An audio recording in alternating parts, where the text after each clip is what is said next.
Por vezes, ao procurarmos por coisas que nos parecem simplórias, acabamos por nos deparar com obscuridades que nos assombram. Foi assim que eu fui confrontado com os fragmentos memoriais de um evento simbólico, da medicina e da farmacologia. E assim como na própria farmacologia, que desde os primórdios auxilia a humanidade no balancear de fórmulas e no desenvolver de procedimentos curativos para garantir a sobrevivência, no calibrar tênue das doses que diferencia remédio de veneno, Paracelso traçou o caráter da história. E nessa descrição, percebi a margem sutil entre benefício e o comércio das grandes indústrias farmacológicas. Tal confronto me veio de forma súbita. Quando buscava em arquivos antigos sobre a história da ciência medicamentosa, encontrei uma caixa contendo algo distinto. Ao abri-la, logo percebi uma grande pasta, cheia de documentos, artigos, relatórios de pesquisa e um velho gravador de bolso com um estojo cheio de entradas de diário. Podia-se ler um nome na pasta: Dr. Neil Pierce, aparentemente um pesquisador envolvido em um escândalo médico no século passado. Na curiosidade, coloquei a primeira fita para tocar. 1 de janeiro de 1972, diário de Neil Pierce, pesquisador epidemiologista. Começo a questionar minhas escolhas. Minha pesquisa tem embasamento sólido, mas vejo agora como fui ingênuo em acreditar neles. É evidente que as mortes estão relacionadas ao uso de isoprenalina. Nesse momento, pausei a fita. Meus olhos haviam deslizado para o documento com esse nome à minha frente. Isoprenalina, um medicamento broncodilatador que atua no pulmão, promovendo a dilatação dos brônquios e a vasodilatação periférica, mas que, em uso prolongado ou em doses elevadas, pode levar a arritmias cardíacas. Cheio de dúvidas, continuei ouvindo. Não devia ter mostrado o resultado para eles. Devia ter aguardado a publicação, mas agora já é tarde. Ainda pretendo publicar o artigo, mas eles estão ameaçando me processar. Não vou ceder. O mundo precisa saber disso.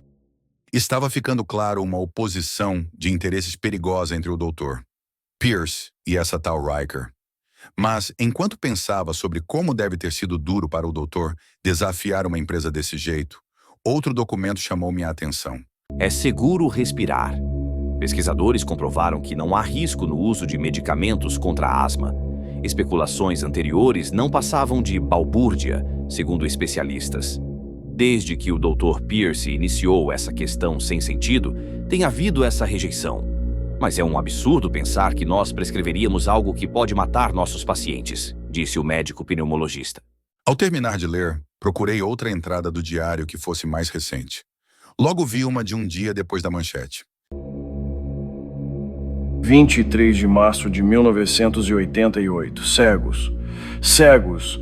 Todos eles. Se é verdade, como justificar os dados? Certamente estão sendo comprados. Pelos favores, pelas conexões e pelos prestígios com as grandes empresas. Mas pelo menos posso contar com alguns colegas. Eles me apoiaram e disseram que pode ser excesso de tratamento, mas temo que eles também sejam hostilizados. A força-tarefa em asma oficial insiste em dizer que é falta do tratamento. Que absurdo! A voz transtornada de Pierce me deixaram convicto que a história não tinha acabado ali, e busquei sedento por mais alguma luz de informação. Foi quando encontrei outra publicação de jornal com outro arquivo de fita. O jornal dizia que Pierce, com outros pesquisadores, haviam traçado uma linha entre os crescimentos das vendas de fenoterol com uma nova epidemia de mortes por asma na Nova Zelândia. Perplexo ao ver como algo assim podia se repetir, coloquei a fita para ver o que o doutor falava sobre isso. 14 de abril de 1989. Eles não vão me enganar novamente. Eles querem os dados da minha pesquisa. Certamente para me descredibilizar com análises falsas e tendenciosas. Fui orientado a ignorar tudo, mas o Conselho de Pesquisa Médica e a universidade estão pressionando cada vez mais. Eles não têm direito de pôr o dedo na minha pesquisa! O jeito é apelar ao Departamento de Saúde, mas sei bem que já está tudo armado contra mim. Acusações falsas para tentar me fazer de tolo e incompetente. Já conseguiram nos fazer perder financiamento e agora querem impedir que publiquemos na Lancet. Malditos! Os outros estão do lado da empresa e não ligam para o que acontece aos pacientes.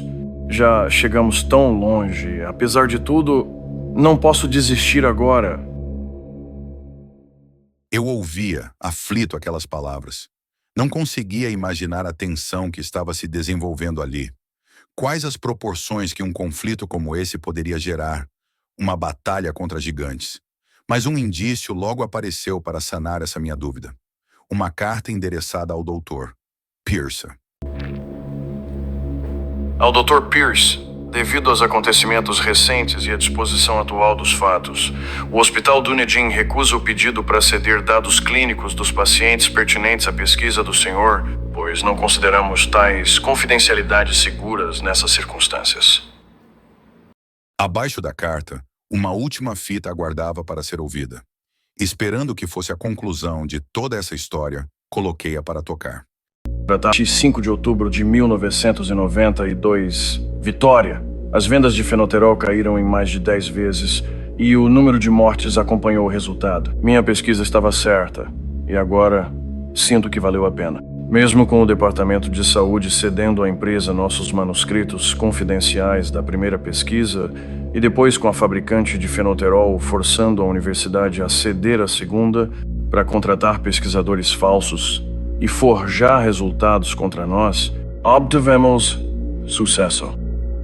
A partir de tudo o que ouvi e vi, percebi que as mortes por bombinhas de asma não foram apenas números em um gráfico ou estatísticas, mas sim vidas que foram interrompidas por interesses comerciais. É chocante pensar que a busca por lucro pode levar a indústria farmacêutica a priorizar a venda de medicamentos em detrimento do seu real propósito. Eu, na minha ingenuidade, não podia conceber o poder que a indústria poderia exercer controle sobre a pesquisa, selecionando quais estudos são financiados e quais resultados são publicados. No entanto, essa inesperada caixa de memórias me fez perceber que tal prática é mais comum do que eu imaginava, e a consequência disto não poderia ser outra: uma distorção da verdade, com pesquisadores comprados e médicos que se curvam à ganância do prestígio social, apoiando medicamentos sem comprovação científica e amplamente divulgados, enquanto estudos que mostram resultados negativos são ignorados ou suprimidos. Estudos esses cujo valor se mede na vida de milhares de pessoas, como na pesquisa sobre as bombinhas de asma. Essa realidade massacrante me faz pensar que garantir a independência e a publicação dos resultados é essencial para que a ciência sirva ao interesse público, e não apenas ao palacete da indústria farmacêutica e ao mercado.